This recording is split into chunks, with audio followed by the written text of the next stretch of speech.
Hi everyone, here we've got HAFURY Note 10 and let me show you how to change the ringtone on this device. So first of all, let's open the list of apps and let's find the settings. Here we have to tap on Sound and scroll down a little and click on Advanced. And as you can see here, we've got three options attached to the ringtone. We can choose the phone ringtone, the notification sound and alarm sound. In order, for example, to change the phone ringtone, simply tap on it. And as you can see here, we've got the full list of defaultly installed ringtones. What's more, your device gives you an opportunity to add your own. So simply tap on Add Ringtone, and if you will have any compatible items, they will appear here and you will be able to choose them.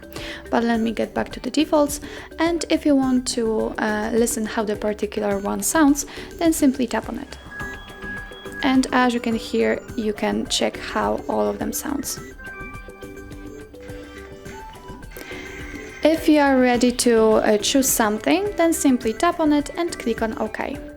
And as you can see, it is immediately applied. The same situation will be, for example, with notifications, so let's tap on it.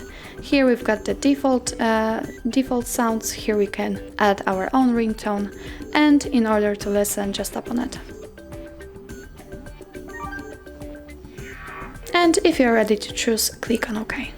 And the same situation, it also immediately appears. So it means that from now on this device will use chosen ringtones. So that's all. This is how to change ringtone in your HAFURY Note 10. Thank you so much for watching. If you find that this video was helpful, please hit the subscribe button and leave the thumbs up.